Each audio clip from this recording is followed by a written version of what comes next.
জীৱনে কেতিয়াবা এনে কিছুমান মুহূৰ্ত আমালৈ লৈ আনে যি সময়ত জীৱনটোক এখন চিনেমাৰ দৰে চোৱাৰ বাহিৰে আমাৰ হাতত একো নাথাকে। সন্ধ্যাই এই কথাটোত বিশ্বাস কৰে। জীৱনটোক থপিয়াবলৈ গ'লে কেতিয়াবা ই সৰি পৰে। অনুৰণৰ মাকৰ কথাত আকাশ এখন খহি পৰিলেও সন্ধ্যা নিৰুদ্দেশ হৈ বহি ৰৈছিল। তাৰ বিপৰীতে অনুৰণে ক'লে, আকৌ সেইবোৰ আৰম্ভ নকৰিবা মা, দিনটো খুব প্ৰেছাৰ থাকে কামৰ, এই সময়খিনি বেয়া লগা নকৰিবা। আৰে সদায় এৰাই চলিলেই হ'বনে তোৰ? সন্ধ্যাৰো আপত্তি নাই, তোৰ কিয় আপত্তি? মাকৰ কথাত সন্ধ্যালৈ চালে অনুৰণে। সন্ধ্যাৰ চকুৱে চকুৱে পৰিল। কি আছিল সেই চাৱনিত? নাই, সদায়ৰ দৰে ভালপোৱা নাইবা ভৰসা নাছিল, তাৰ সলনি আছিল প্ৰচণ্ড ক্ষোভ আৰু খং।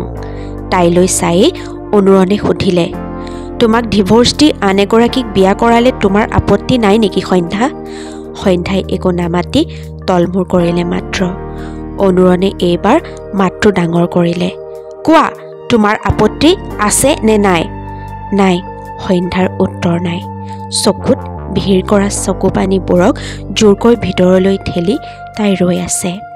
অনুৰণে এইবাৰ থিয় হৈ চিঞৰি দিলে, সুধি আছোঁ মই কিবা এটা। উচপ খাই উঠিল সন্ধ্যা। অনুৰণৰ সেইটো ৰূপ তাই আজিলৈকে দেখা নাই, তাতে মাকৰ আগত। এইটো অনুৰণ যেন তাইৰ অচিনাকি। সন্ধ্যাই কিবা ক'বলৈ নাপাওঁতেই মাকে কৈ উঠিল, উহ ৰাম, কিয় চিঞৰিছ ছোৱালীজনীৰ ওপৰত? নাই, তাইৰ আপত্তি নাই। অনুৰণে এইবাৰ মাকলৈ চাই ক'লে, বঢ়িয়া, সন্ধ্যাৰ আপত্তি নাই যদি খুব ভাল কথা। তেওঁ ডিভোৰ্চ বিচাৰিলে মই আজিয়েই ৰাজি আছোঁ, কিন্তু মা, আকৌ এবাৰ বিয়া পাতাত মোৰ আপত্তি আছে। মই আৰু বিয়া নাপাতো, কেতিয়াও নাপাতো। মাকে থিয় হৈ ক'লে, এইটো আকৌ কেনেকুৱা কথা? তই শুনচোন। মাকৰ হাতটো জোকাৰি অনুৰণে ক'লে, নুশুনো, বহুত শুনিলোঁ, মোৰ জীৱন মোৰ কথা। কোনোবা মোৰ জীৱনত নাথাকি গুচি যাব খুজিছে যাওক, মই জোৰ নকৰোঁ, কিন্তু মই মোৰ জীৱনলৈ নতুন কাকোৱে নানো, ইয়াৰ ওপৰত কথা নাই। দুদিনৰ কাৰণে আহিছা তুমি, হাঁহি মাতি থাকা আৰু যোৱা, নহ'লে গুৱাহাটীত হোটেলৰ অভাৱ নাই। কথাটো কৈ ভিতৰৰ ৰুমলৈ গুচি গ'ল অনুৰণ। সন্ধ্যাৰ লগতে থৰ হৈ ৰ'ল অনুৰণৰ মাক স্বৰ্ণৰেখা। অনুৰণৰ এইটো ৰূপ যে কল্পনাৰো অতীত, বিশেষকৈ শেষৰ শাৰীটোৱে যেন স্বৰ্ণৰেখাক চাবুকেৰ দৰে কোবালে। অনুৰণে তেওঁক পৰোক্ষভাৱে ঘৰৰ পৰা ওলাই যাবলৈ ক'ব, সেয়া তেওঁ সপোনৰো অগোচৰ আছিল। ভাঙি পৰিল তেওঁ আত্মবিশ্বাস। লাহে লাহে নিজৰ শোৱা কোঠাটোলৈ গৈ বিচনাত বাগৰ দিলে। সন্ধ্যা ৰৈ গ'ল মাত্ৰ। কি কয় তাই? কি কৰা যায়? কাক বুজায়? ভিতৰৰ পৰা নিজে ভাঙি ভাঙি আনক কিদৰে সামৰা যায়? নাই, বেডৰুমলৈ গৈ অনুৰণৰ মুখামুখি হোৱাৰ সাহস সন্ধ্যাৰ নাই। সেয়ে তাই মনুক মাতিলে, মনু, মোৰ ৰুমৰ পৰা কিতাপখন আনি দেচোন। মনুৱে ৰাধাখন আনি দিলেহি। কেতিয়াবা বাস্তৱৰ পৰা পলায়নেই আমাক বাস্তৱৰ সৈতে যুঁজিবলৈ শিকায়। সন্ধ্যায়ো এই সময়ত তাকেই কৰিলে। তগৰৰ বিয়া ঠিক হৈছে। দৰা গোবিন্দপুৰৰ পৰা বহু দূৰৈ কোনোবা চহৰৰ, চৰকাৰী চাকৰি কৰে, ধনী মানুহ। আচৰিত, ৰাধাহঁতে একো গম নোপোৱাকৈয়ে সকলো হ'ল। এতিয়া দৰা ঘৰৰ মানুহ আহিব বুলি গম পাইহে তগৰ দৌৰি ৰাধাৰ ওচৰ পাইছেহি। তগৰ পঢ়া শুনাত ভাল, ৰাধাতকৈও ভাল। তেনেস্থলত পঢ়াৰ পৰা ছোৱালীজনী নি কি কাৰণত শিৰত সিন্দুৰ দি ভৰিত শিকলি লগাই পাকঘৰত বন্দী কৰিব খুজিছে ৰাধাই বুজি পোৱা নাই।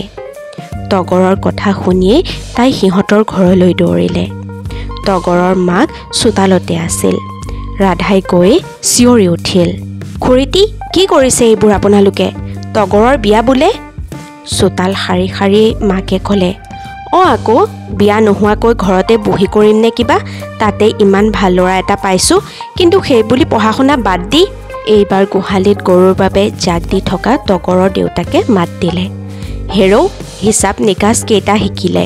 নামটো লিখিবলৈ শিকিলে যেতিয়া হ'ল আৰু, এনেও তিৰিৰ আখলেহে গতি, ইমান কিয় শিকিব লাগে? ৰাধায়ো সমানে কৈ উঠিল, কি কথা কয়হে আপোনালোকে? তগৰ পঢ়া শুনাত ইমান ভাল গোটেই স্কুলেই জানে। তাই মেট্ৰিকত ভাল ৰিজাল্ট কৰিব বুলি চবেই আশা কৰিছে। ছোৱালীজনীক পঢ়িবলৈ দিয়া সলনি। ৰাধাৰ কথা শেষ নহওঁতেই তগৰৰ মাকে কৈ উঠিল, আমাৰ ঘৰৰ ছোৱালী আমি বিয়া দি উলিয়াই দিওঁ নে লখিমীত উটুৱাই দিওঁ সেয়া আমাৰ কথা। উট চেপিলে গাখীৰ ওলোৱা কোনোবাই আমাক উপদেশ দিব নালাগে। এইবাৰ তগৰৰ ওচৰলৈ গৈ তাইৰ চলিকেইডাল জোকাৰি দি ক'লে, আৰু তই হ'বলা বুঢ়ীমাৰক গোচৰ দিবলৈ গৈছিলি। মাৰ বাপেৰৰ মূৰকেইটা খাবলৈ জন্ম হৈছ তই। কথাটো কৈ ভিতৰলৈ চোঁচৰাই লৈ গ'ল তগৰক মাকে। ৰাধাই একো ক'বলৈ সুযোগেই নাপালে। থৰ হৈ ৰৈ থাকিল তাই মাত্ৰ। তগৰৰ দেউতাক আহি তাইৰ মূৰত হাত ফুৰাই ক'লে, আজি নহ'লে কাইলৈ বিয়াটো হ'বই লাগিব আইজনী। জীয়ৰী লোকৰহে ধন। কথাটোৰ লগতে হুমুনিয়াহ এটা সৰি পৰিল তেওঁৰ। ৰাধা এখোজ দুখোজকৈ আঁতৰি আহিল। ভানুমতীৰ কোঠাত পালেঙত সোমাই উচুপি আছে ৰাধাই। কাষতে ভানুমতীয়ে তাইৰ চুলিত হাত বুলাই আছে। আইজনী অ ৰাধা, উঠচোন, কিমান কান্দ আৰু। ফেকুৰি ফেকুৰি ৰাধাই ক'লে, তুমি ককাক কোৱাচোন আই, কওকগৈ তগৰৰ দেউতাকক, তাই বৰ কষ্ট পাব অ, নোৱাৰিব তাই। ভানুমতীয়ে বুজি পায়। সাংঘাতিক দুখ নাপালে ৰাধাৰ সহজে চকুপানী নোলায়, কিন্তু ৰাধাৰ চকুপানীক তেওঁ প্ৰশ্ৰয় দিব নোৱাৰে। ৰাধাক বৰ কষ্টৰে শিলৰ দৰে গঢ়িছে তেওঁ। এতিয়া চকুপানী হৈ গলিবলৈ দিব নোৱাৰে। তেওঁ মাতটো গহীন কৰি কৈ উঠিল, ককাৰে কি কৰিব, নিজৰ ছোৱালী নিজৰ কথা, সিহঁতে বিয়া দিম বুলি ভাবিছে যেতিয়া দিবই, তেন্তে কি উপায় নাই আই। ভানুমতীয়ে ৰহস্যময় হাঁহি মাৰি ক'লে, সংসাৰত উপায় নোহোৱাকৈ একো সমস্যাই নাই আইজনী, উপায়বোৰ সমস্যাৰ লগতেই আহে। ৰাধাই এইবাৰ চকুপানী মুচি চিন্তা কৰিলে, কি হ'ব পাৰে উপায়। অলপ সময় ৰৈ ভানুমতীয়ে আকৌ ক'লে, শুনিছোঁ আজি হেনো হেমেনৰ দোকানত চাৰুলতাহঁতৰ বদনাম গোৱা শুনি তোৰ বৰ খং উঠিছিল। উঠিবতো, হোৱাই নোহোৱাই লোকৰ ঘৰৰ কথা উলিয়াই থাকে, সিহঁতৰ কি দৰকাৰ কৰ। কথাটো আধাতে কৈ ৰৈ গ'ল ৰাধা। আজু আইতাকৰ চকুলৈ চালে। তেওঁৰ মুখত সেই ৰহস্যৰ হাঁহি। লগে লগে মই বুজি গ'লোঁ বুলি কৈ দৌৰি গ'ল ৰাধাই। পৰম সন্তোষেৰে তাই যোৱালৈ চাই ৰ'ল ভানুমতীয়ে। হেমেনৰ দোকানত প্ৰেমলতা আহিছে। তগৰৰ বিয়াৰ খবৰে মেল গৰম হৈ আছে। লগতে আমাৰ কণমাই আছেই। ওচৰতে পুতৌ আহিছে। পুতৌ হেমেনৰ আন এজন বাতৰি সম্প্ৰচাৰক। কাৰোবাক কিবা কথা ক'বলৈ থাকিলে পুতৌক কথাটো কৈ আমুকক নকবি বুলি ক'লেই হ'ল। পুতৌৱে দহু বন কাটি কৰিও কথাটো লগাই আহিবগৈ। দুদিনমান লোকৰ বদনাম গাবলৈ নাপালেই পুতৌৰ গাটো দুৰ্বল দুৰ্বল লাগে হেনো। পিছে প্ৰেমলতা তগৰৰ বিয়াত মত নাই, সেয়ে কথাৰ মাজতেই ক'লে, এইজনী পিটিকলি ছোৱালী, মাক বাপেকেনো এতিয়াই বিয়া দিব লাগেনে। লগে লগে পুতৌৱে বোলে, ভালেই কৰিছে দে, বিয়া নদী তোৰ নিচিনাকৈ ঘৰতে পৰি থাকিব লাগেনে। তই দেখোন ইমান ৰচকী হৈও মতা এটা ঘটিব নোৱাৰিলি। প্ৰেমলতাই মুখ জোকাৰি কৈ উঠিল, থ হেৰৌ, বোলে আছে স্বামী কপালত বহি পাম চোতালত, নাই স্বামী কপালত মৰি যাম নেকি আকালত। হেমেনৰ মুখত পাণ এখন ভৰাইছিলহে। প্ৰেমলতাৰ ফকৰা শুনি হুহুৱাই হাঁহি হাঁহি মুখৰ পৰা উলিয়াই পেলালে। কণমাই আৰু পুতৌৱে লগে লগে হাঁহি উঠিল। হেমেনৰ দোকান ৰসত জীপাল হৈ উঠিছে। এনেতে তাৰ মাজতেই ৰাধা আহি ওলাল। ৰাধাক দেখিলে আজিকালি প্ৰেমলতা সাৱধান হয়। এইজনী খং উঠিলে আজিকালি মাৰপিটো কৰে। পিছে ৰাধাই আজি হাঁহি মুখেৰে মাতিলে, কিহৰ মেল চলিছে হয়। প্ৰেম বাইদেউ কিবা নিবলৈ আহিলে। ৰাইজে বুলিলে ৰাধা মন ফৰকাল।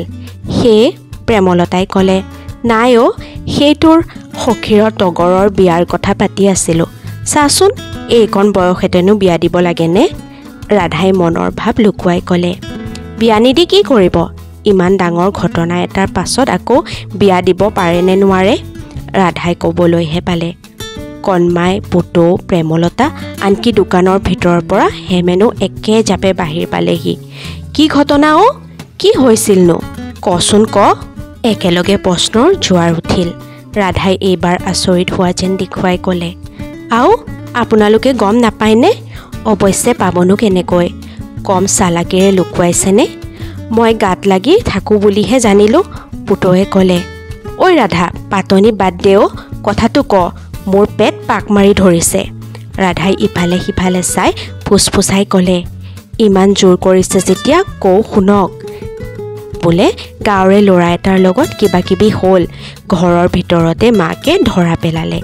এতিয়া গাত লেঠাই নেকি ঠিক নাই, সেয়ে বিয়া বুলি ইমান দৌৰা দৌৰি।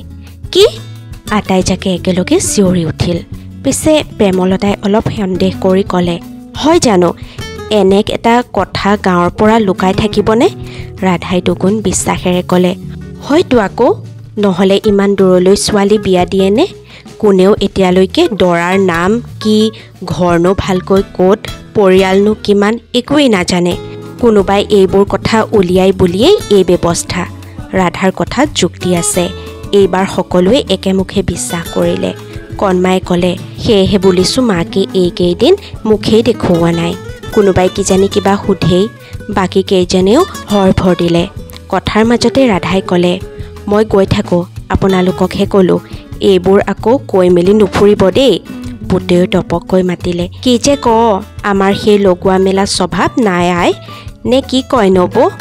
নহয়নো কি হেৰ', আমাৰ এখন কাণে কি শুনে সেইখন কাণে গম নাপায়। কাণমায়ে যোগ দিলে। সলাগি সলাগি ৰাধা ওলাই আহে। লগতে চাৰুলতা আহি পায়হি। ৰাধা আঁতৰি আহোঁতেই পিছফালৰ পৰা পুতৰ মাতটো কাণত পৰিলহি। চাৰু বাইদেউ, কথা শুনিছেনে? তগৰৰ বোলে কোনোবা ল'ৰাৰ লগত। সন্তুষ্টি হাঁহি মাৰি ৰাধা আঁতৰি আহিল। লগতে মুখৰ ভিতৰতে ক'লে, মোক বেয়া নাপাবি তগৰ, তোৰ ভালৰ কাৰণেহে কৰিছোঁ। বাইদেউ, ভাত বাঢ়িছোঁ আহক। মনুৰ কথাত কিতাপ জপাই উঠি আহিল সন্ধ্যা।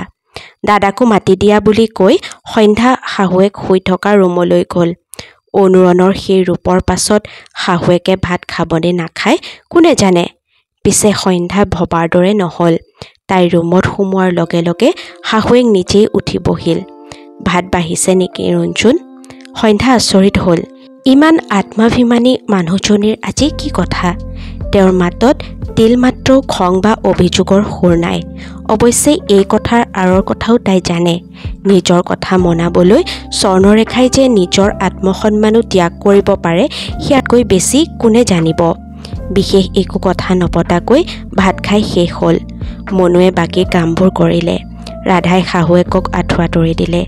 এতিয়াহে আচল সমস্যাটো হ'ল, নিজৰ ৰুমলৈ যায় কেনেকৈ সন্ধ্যা? কেনেকৈ অনুৰণৰ সন্মুখত থিয় হয়গৈ? তথাপি এখোজ দুখোজকৈ ৰুমত সোমাল। অনুৰণে বিচনাত বাগৰিছে, কিন্তু সন্ধ্যাই জানে তাৰ টোপনি অহা নাই। কাপোৰযোৰ সলাই নাইট গ্ৰাউণ্ডটো পিন্ধি ল'লে তাই। হাতত চিগাৰেট এটা লৈ বেলকনিত বহিলগৈ। অলপ সময় বহি থাকিল সন্ধ্যা চিগাৰেট হুপি। এইখিনি সময়ত তাইৰ নিজকেই অচিনাকি যেন লাগি যায়, কিন্তু উপায়ো যে নাই। এই সাময়িক সুখকণ তাইক লাগে। সেই যে মূৰটো কিবা এটা পাতল লাগি যায়, বুকুৰ বিষটো ডিঙিলৈ উজাই যায়, এই অনুভৱটো তাইক লাগে। এনেতে হঠাৎ এটা পাতল উচুপনি শুনি চিগাৰেটটো ষ্টেণ্ডত গুজি তাই ৰুমলৈ সোমাই আহিল। কাৰণ উচুপনিটো আছিল অনুৰণৰ পৰা। ঠিক উচুপনিও নহয়, কিন্তু চৰ্দি লাগিলে হোৱা নাকৰ শব্দৰ দৰে। শুনিলে গম পোৱা যায় যে এইমাত্ৰ কান্দি উঠিছে। সন্ধ্যাই পৃথিৱীৰ সকলো সহ্য কৰিব পাৰিলেও অনুৰণৰ চকুপানী সহিব নোৱাৰে। বিচনাৰ কাষলৈ গৈ অনুৰণক মাত দিলে সন্ধ্যাই। ৰণ, কোৱা, কি হৈছে? গাটো ভাল লগা নাই। এইবাৰ চাওচোন বুলি সন্ধ্যা বিচনালৈ উঠি ল'লে। অনুৰণৰ চকু উখহি আছে ৰঙা পৰি। মুখত যেন কোনোবাই এন্ধাৰ সানি দিছে। কাষতে শুই তাৰ হাত দুখন নিজৰ হাতলৈ আনি সন্ধ্যাই ক'লে, কি হৈছে কোৱাচোন? তোমাৰ কি হৈছে ৰুণ? কিয় কৰিছা এনেকুৱা? মই আন কাৰোবাক বিয়া কৰালে তোমাৰ একো আপত্তি নাই? আমাৰ মাজত আন কোনোবা সোমালে তোমাৰ একো সমস্যা নাই?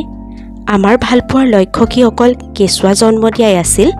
হয়তো আগতে হোৱা হ'লে এতিয়াই সন্ধ্যাৰ চকুপানী সৰিলহেঁতেন, কিন্তু আজিকালি চকুপানীও তাইৰ ঠিকনা হেৰাইছে।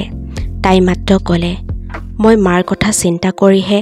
কথাটো শেষ কৰিব নিদি অনুৰণে ক'লে, এৰা, তুমিতো সকলোৰে কথা চিন্তা কৰা, মাৰ কথা, পৰিয়ালৰ কথা, সমাজৰ কথা, কিন্তু মোৰ কথা কিয় চিন্তা নকৰা ৰুণ? তোমাক বাদ দি মই পাৰিম? সেই সাধাৰণ কথাটো তোমাক নতুনকৈ বুজাব লাগিব।